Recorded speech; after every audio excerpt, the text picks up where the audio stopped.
Welcome to Channel AMEC, your insight to the Australian visa system.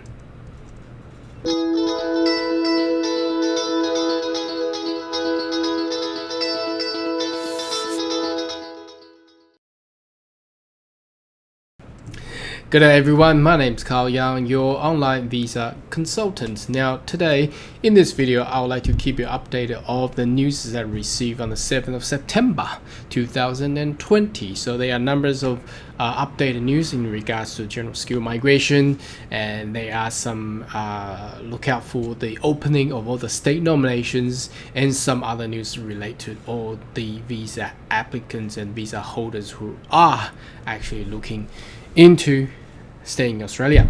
So first of all, let's have a look. It's actually information received from the Migration Alliance. As you can see, the update information yesterday was a lot. They came out with first one. Again, this is 7th of September.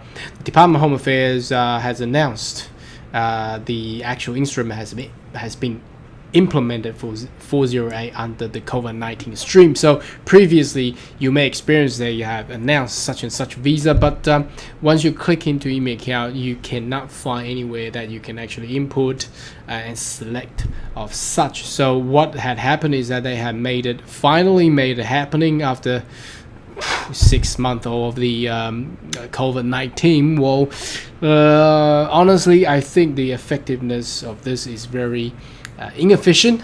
In a way, it's a bit too late, but then obviously government had got it done anyhow. So if you struggle due to COVID-19, you cannot return back home and they financially struggle, and there's run out of result of any type of visa to apply, then 408 might be the one to go. So there's actually an explanatory statement here, which I won't go in too much detail, but basically it's just saying that it's nil cost for the visa charges. So you can see it's nil, that means $0. But you have to show that you are affected by COVID-19 pandemic, or you are working in the health or medical industry, which could further enhance for example, you're helping in aged care or as a nurse in the critical sectors, as you can see here. So that's basically what it is. Now the second news I want to go through here is a lot of people is following a lot. It's a general skill migration, offshore and onshore. So subclass 189, what is happening there? Obviously over the past 6 months or so, there has been a very, very long delay. There's only a few people got the visa. Now they have announced and put it into the freedom of information thanks to the Migration Alliance and Industry, where they have this done. So as you can see, this is coming from Department of Home Affairs, Freedom of Information request. When was that? It's July. Okay, cool, interesting. Okay, let's have a look. So these are subclass 189, which is the independent one. A lot of people love this one because this one gets you to a permanent residency straight away. So the active month, so what is this? Responder FOI requests include both primary and secondary applicants. So how many people actually received this? Let's have a look. So in January 31st, there's 1,552. February 2,611, so you can see it's dropping down. March 1,400, April 728, May 644, and June, the most updated one, is 1,024. So it looks like they are getting more and more people, but it's still considerably very, very low, inconsistent to the in comparison to the actual capped numbers required per year, and the granted for 189 active month between January and June, located in Australia, as you can see in Australia. Okay, so 800. So you can see that comparison there. It's about half of what's that's in total, and that's about half. And now moving into pandemic era, looks like more of these people are actually onshore, so offshore There's nil offshore, almost nil. You can see total 644 and only 611. So 33 of them is offshore. Okay, so and this is outside, so you can see it's dropping down, as you can see, but it doesn't mean that it's gonna be like this all the time and throughout the whole year. Obviously, we've seen news is that the vaccine is ready, hopefully by end of the year, second half of the year this will be done. But again, there's a travel restriction, international travel restriction, so I assume that next year by July next year everything will get into norm, but see what happens. Okay, next, the flexible arrangement for A5 visa holders. Now, due to COVID-19, obviously, there's a lot of people got struggled by international travel restrictions and the study restriction and the IELTS test restrictions as well. So, Home Affairs announces flexibility allowed and arranged for A5 visa applicants. So, in response to COVID-19 pandemic, the department have require temporary graduate visa of those who have been impacted. Online study outside Australia, that's fine. They will still count it as Australian study requirement. That's very good. Will be counted towards existing and new visa holders. So whether or not you're required to have a student visa granted and study, then it will be counted, or while you already apply and you study it, it's still in a ambiguity there, but see what happens. They should have more clarified statements later on. The changes available now. Graduate affected by COVID-19 travel restriction will be able to apply outside of Australia. That's great. That's beautiful, because a lot of people got struggle. They can't apply externally in offshore, but now you can apply offshore. So I noted that there are numbers of applicants they cannot return back to Australia, where predominantly in Schedule 1 required the valid application has to be in Australia, but now you can apply offshore. That's beautiful. So the change is not available yet. However, the change is expected to implement near future. Again, inefficiency. They should make it quicker. Anyway, they will announce more confirmed flexibility in English tests. You don't have to have the test done at the time of the application. You can submit it later on. That's good. Again, it's not now yet, as many will be aware that evidence. Again, that's what I just said.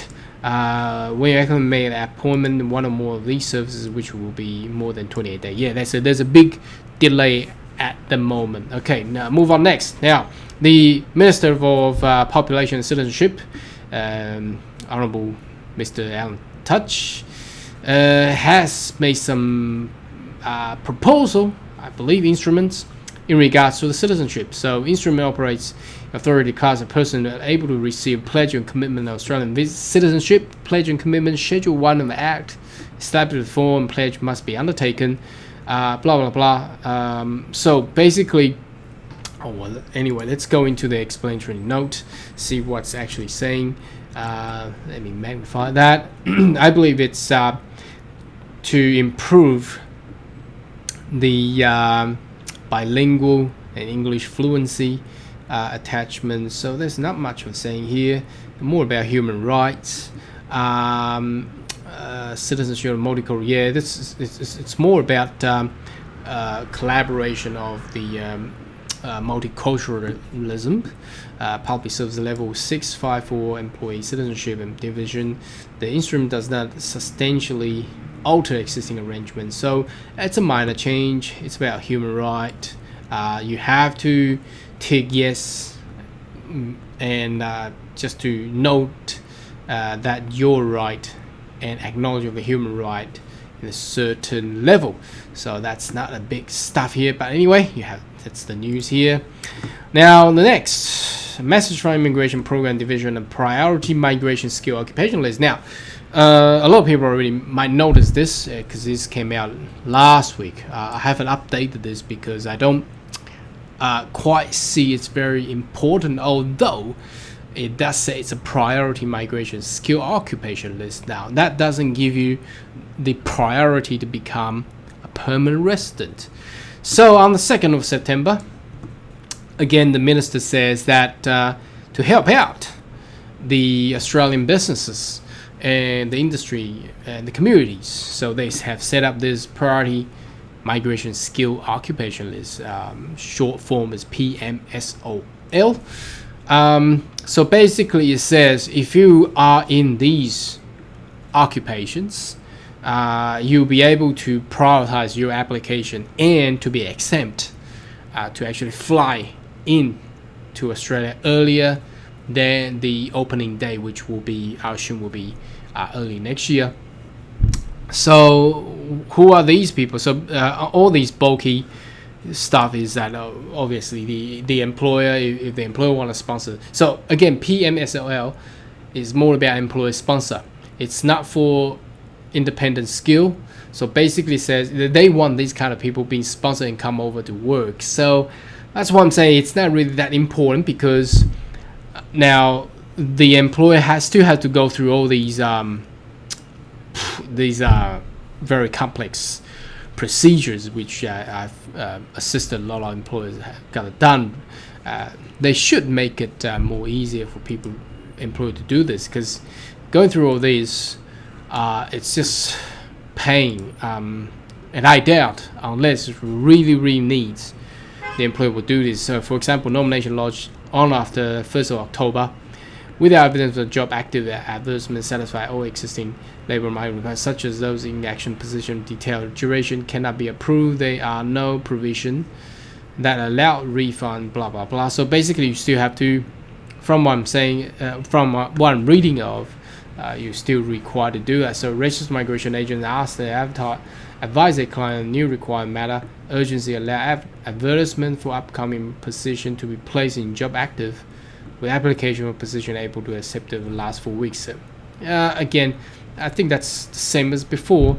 Amendment will not affect nomination applied. So they are not making an actual prioritizing it. Given the economic effect, registered migration agent are also advertised. The Australian government has an expectation position will be advertised in job before seeking the nominated overseas workers in order to demonstrate that they're genuine need. In addition, again, this is previously uni get that done. They should have get a more prioritized model where you don't need to go through all these complex things. So again, I doubt an employer will actually access this. Now, the other side, employee, even if you are in that occupation and you are travel exempt, you can come. And these are, where are the occupations there? Let's have a look. I think, okay, here.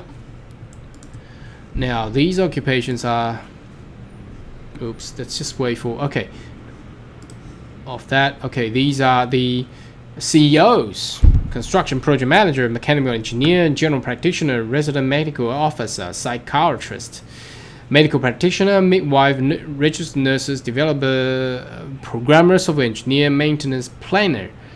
Now, even if you're in that category of occupations, you might not wish to actually travel internationally to Australia, first of all, due to the pandemic issue as well.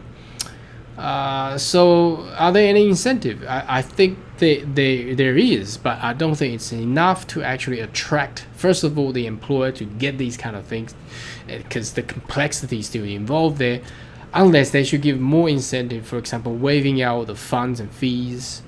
And for the nominees, the workers, what do they get? They get to go over there to work, to start work. That's great, but due to the pandemic, I mean, international travel sometimes is very dangerous now. A lot of people travel internationally and being caught by the virus as well. So again, I don't see there's actually an incentive to get this done. Anyhow, now next. Now this one is global business talent attractions. Now, obviously, the federal government has seen how the pandemic had played out the entire world. So it's negatively impacted the economy and the financial system of Australia, and it's the first time in 3 decades that Australia has faced such a deficit of minus, I think it was minus 7% GDP growth. So they're looking to actually bump it up and make it more attractive. Now, the detail of how they're going to attract it has not been really announced. There's only a transcript of the minister being interviewed. So basically, they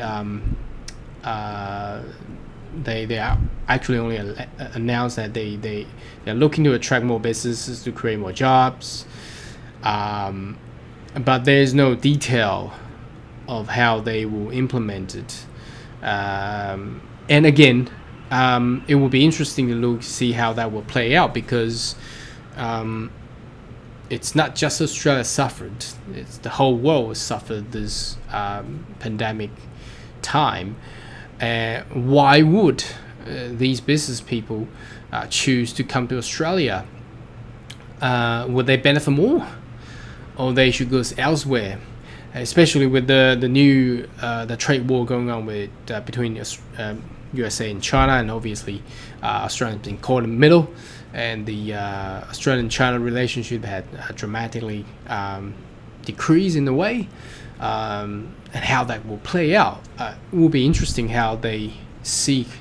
Traditionally, Australia is not a major technology hub or manufacturing powerhouse. So how would Australia going to propose of such attractions? It would be interesting to know.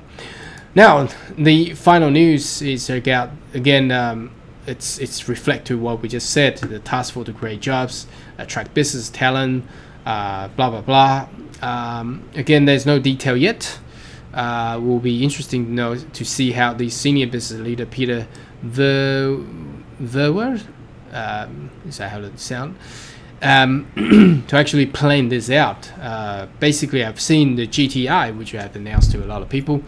I've got some clients of mine being invited, but how would they use this to attract businesses? That would just be very interesting. Especially, I don't think the world economy is gonna go bump it up straight away. And how incentive would this and how attractive would this be? Will be very, very interested. Now, last but not the least, I've received this from the Victorian government. Basically, let me move that over a bit. Basically, they're saying that they are open now for a business investor nomination program, but it's limited. Okay, it's limited. Again, that's, I think, couple weeks ago I updated this. It's limited, so that means that there's not a lot of places to actually nominate, and they will pick the brightest.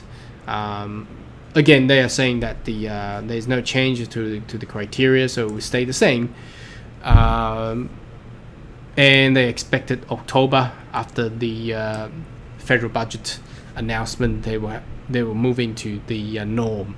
So that's for the latest update of the immigration news for Australia.